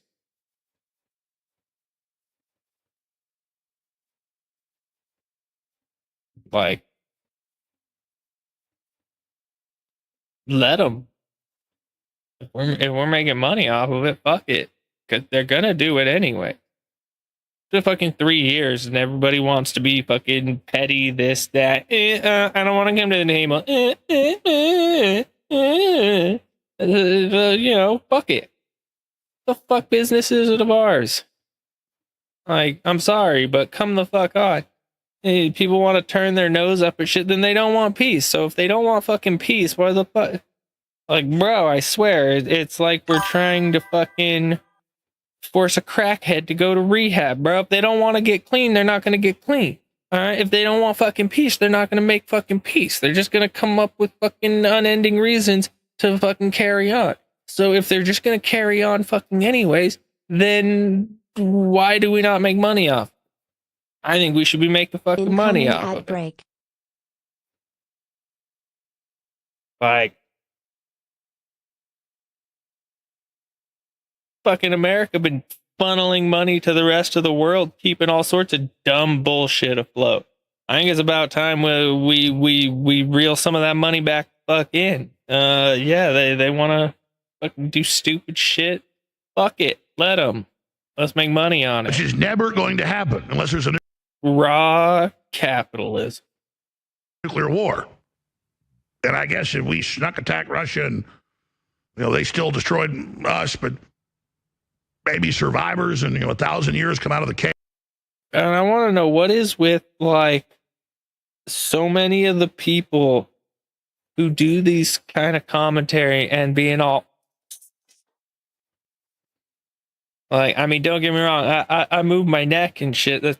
My neck's always stiff and I'm trying to get it to crack and it causes me great pain. But like, I don't understand what these gestures are. Why do so many of these people move around like they're geeking balls on fucking crystal, bro? Like, that's the only time I've seen movements like that. Like, look at this shit. I'm sorry. Like, It's a nuclear war. I'm not saying I know he's on drugs. I'm just saying that's the only place I've seen movements like And I guess that. if we snuck attack Russia and they still destroyed us, but maybe survivors and 1,000 years come out of the caves or the bunkers. Like, bro, you might as well be fucking chewing on your tongue and like asking me for $1. What the fuck is that shit? And like, it's not just Alex Jones. Fucking, there's tons of them. Ethan Klein, I know that's because he has like Tourette's, I think it is, or some sort of issue where he has like a tic. So that's not really his fault. But what's the other one? I've noticed it a few times recently on the quartering. Bro, what is with these people and like weird ass fucking movement? I'm not saying this is some like grand conspiracy. At most, I'm speculating that these people are tweaking fucking balls on probably Adderall because none of them really strike me as being illegal drug users. So like, they're I would assume some sort of Ritalin for like the sake of, like college students do. It helps me focus. I have ADHD. Whatever, bro. Tweaking is tweaking. I guess Ukraine gets its land back, but everybody's dead. I don't know. So let's play a couple clips of Trump, then I'll read his even more. See, I think the premise hinges more on the idea that Russia has lost a lot of people. They're gearing up to realistically lose quite a few more people. And at some point, a population grows ever distasteful for war and the loss of life, especially if you're losing life at a inordinate like balance, which I don't know if they are or they aren't. I don't really keep up on the Ukraine situation all that much. It's just not super tismy for me, but the implication seems to be, and again, the amount of time that's been sunk into it also strikes me as probably fairly uneven casualty levels, because 3.5 years. I'm sorry, why do you 3.5 years you're gonna throw bodies and shit at something for 3.5 years? If what Trump says is correct or even close, 7,000 a week or something. I think it was a week, not a day.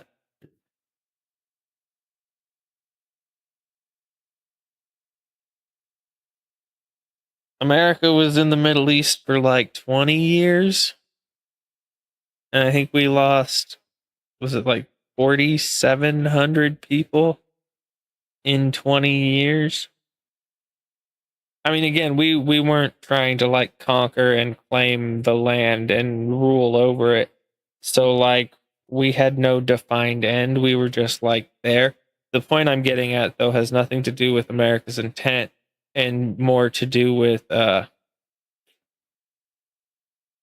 fact that it kind of showcases how American military doctrine evolved to be low casualty on the American side through use of a lot of things like long range precision and stuff of that nature. I just get the vibe that the 3.5 years is because of the dramatic imbalance in doctrine, where Western doctrine uses a lot of long range precision, and I don't know if Russia's long range and precision capabilities are as good. Now, they claim they make things just as good, and they may, but I think it comes down to the number of advanced things that they can produce versus Western nations. Or outrageous. But 3.5 years, I'm sorry, I don't understand how anyone sees a 3.5 year time sink and arguably hundreds of thousands of lives as you're winning, or well, they're winning. I don't see that Russia is winning. Like long term, yeah, they've got 143 million people. If they fucking start conscripting every Tom, Dick, Harry, Sally, Susan, and Jane, like yeah. But if it was so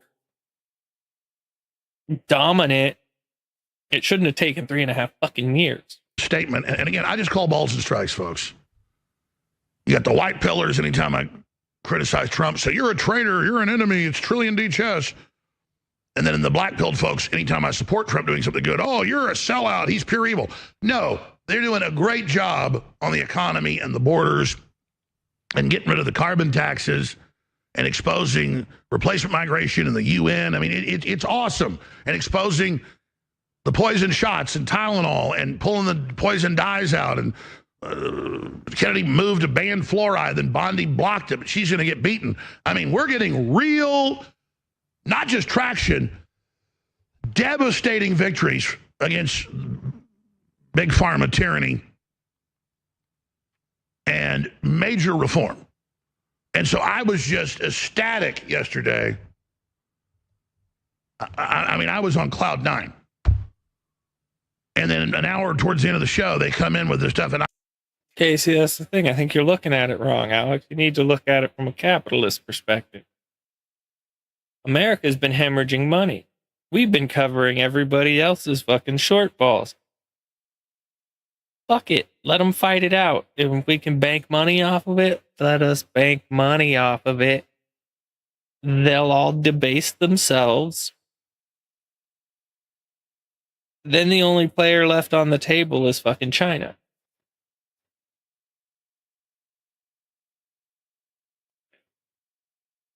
You know, sometimes it's best to just let your enemy do what's worse for them long term and just, you know, let them do it. I mentioned a little bit, I was so dumbfounded, but I also knew why Trump was doing it. I understand the logic. I don't agree with it. I understand Trump logic. It works on most things, not with this. Not with. What do you mean? Stack money. Simple. Nuclear war, bro. And he likes to shake things up, but this has really encouraged NATO and Zelensky. But see, that's the thing, though, is nuclear war. You're talking about it like America's going to get involved. And if America doesn't get involved, then why would nuclear war even affect America? You know what I mean? You're not just going to like sling nukes at the third party who's already not being involved. Like, you know what I mean? Like, sure, we may be selling them weapons. That doesn't mean we're going to drop nukes. Like,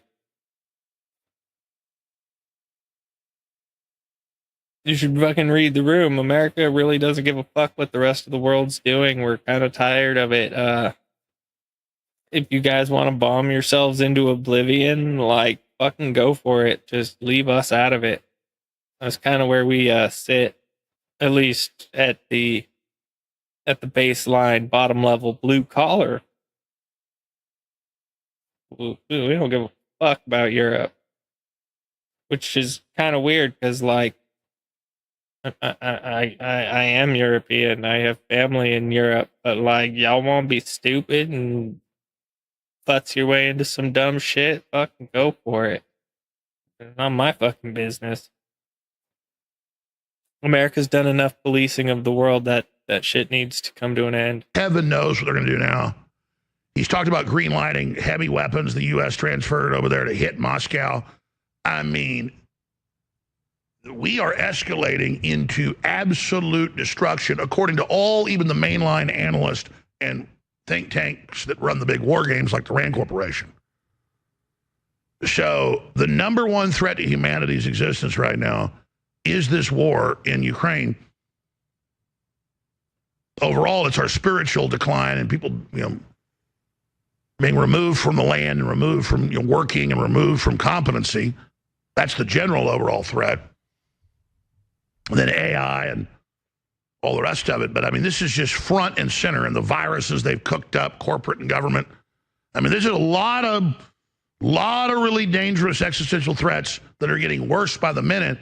And I say that so we're aware of it, so we talk about it, so we do things to mitigate it, because I really like life on planet Earth. I like humanity. I like my 4 children. I want to have grandchildren. I'm probably close here in a few years. I've told Rex, who's 23, and I've told Charlotte, who's 21, I said, you guys, think getting hitched when you're 30 or so, because everybody tells you to do that. Oh, enjoy your life first. Bull, get going in your 20s, early 20s. Get me grandchildren, damn it. That's a rational take out of Alex Jones. Who'd have fucking thought it? A parent that wants grandchildren? Oh my god, this man just might be human yet. Probably schizophrenic, but human. I've heard enough of his ranting. He's still all over the place. All just left, right, fucking everywhere. Freaking just proclaiming wild shit. Is there some validity therein? There may be. Who knows? His whole gimmick is getting people talking about shit, like he said. But yeah, I could see why they may have banned you again, Alex. I'm not gonna lie. Your vibe is as unhinged as ever, and like you just.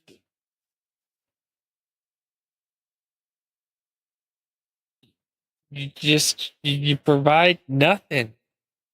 Like no evidence, no support, no nothing. Or like Steven Crowder generally has receipts of some variety when he's making wild ass claims.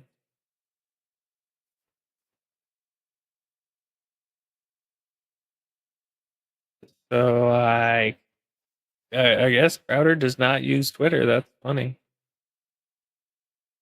Not at all. Not at all.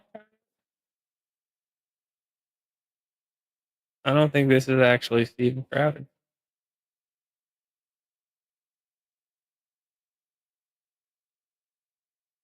Huh.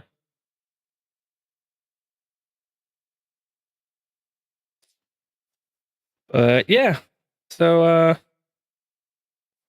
guess we're gonna call it here because it's pretty late now, and well, we understand why they rebanned Alex Jones. Man's just as wild as ever. Huh. You gotta at least come with receipts, Alex. Like that's the best I got for you. You didn't have any. I mean, you had all those papers on the desk and shit. Like,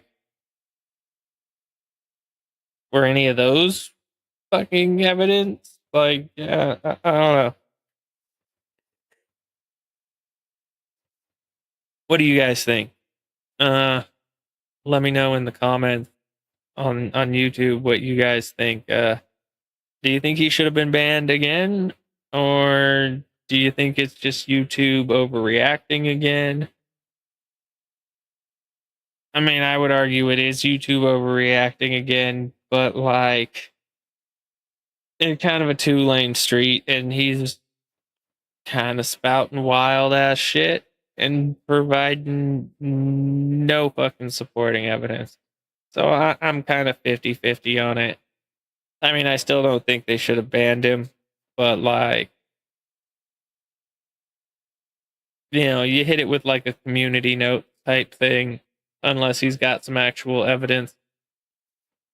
But, you know, it is what it is. You guys let me know what you think in the comments. We're going to try and do more of these kinds of streams because they're kind of interesting. And yeah, if you've got anything interesting you want us to talk about, join the Discord. Send me links on the Discord, or find me on Twitter.